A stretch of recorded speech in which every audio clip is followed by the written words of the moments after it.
Hi guys, it's Josephine Cunningham here. I'm going to show you in this video how to use a Taylor-Russell table. Now, they might look a little bit intimidating or confusing at first if you've ever seen one, but hopefully by the end of this video, you'll feel a little more confident and equipped to use one of these tables in the future. So basically, these tables show the probability of choosing successful employees, and that's based off of three components: the validity coefficient of the test, the selection ratio, like how many employees you're going to hire or choose, and the rate of success, or the base rate. So I'm going to go over the purpose and the importance of this table and the actual step-by-step process of using one in detail. All right, so let's jump right into it. Who is it for?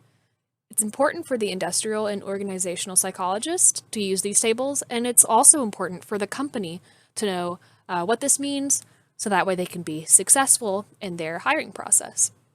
Why? Well, it's a screening measure. It predicts how well those new hires are going to perform, and it shows the value or the utility of the assessment measure. So, very important to see, instead of doing a very long study, you can predict it. What? The table of probability of choosing successful employees, like I've said. And like I said earlier, you need those three components: the Criterion-Related validity coefficient, and that's the correlation between the scores on the assessment and the job performance. There's the selection ratio, which can be determined by this little equation that I have right here: number of candidates hired divided by the total applicants. Then you have your performance base rate, which is the percent of current employees that are high performers or successful employees. You can see that a few different ways, but these are the three things that you need to understand and be able to find on the table. So let's go ahead and go into an example that I came up with. Suppose there is a delivery company and they want to implement a new assessment. So here's the information that I came up with to help us use one of these tables. 50% of their hires are successful. Okay, that is the base rate. Their assessment that they've chose, it has a validity coefficient of 0.7.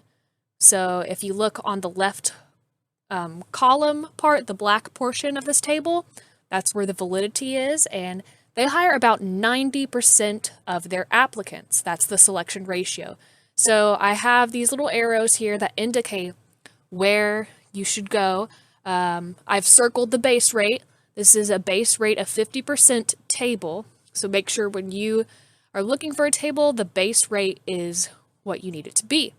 So go to validity of 0.7, go across that row, go down the column of the selection ratio of 90%, 0.9 is 90%, and you get 0.55. This means that 55% of the new hires can be expected to have a satisfactory performance. Those, you can call them true positives, and that means you hire them and they do well. Now, 45%, if you do the math there, is left, and that means those hires are false positives. That means you hired them, a positive, but they didn't perform satisfactory. So you want to eliminate those, of course. So the higher that number, the 0.55, the better. And a way we could improve this is by, well, you could choose a new assessment measure, and that would change the validity. So if you got a higher validity, that would indeed raise it. But as you can see, if you go down the column, 0.55, the max you can get there is a 0.56, which is not really a big improvement from 0.55. Another thing you could do would be to reduce the selection ratio. So if you go down the row, going from right to left, you can see that the 0.55 goes from there to 0.6 to 0.65 to 0.7. So even if we just decided to hire 80% of the applicants instead of 90%, that would go up a 0.05, so 5% increase, which is pretty good. So yeah, those are two things you can do there, but this is how to read one of these tables. Hopefully, this will help you guys if you ever have to do this on a test or even in the future in your careers.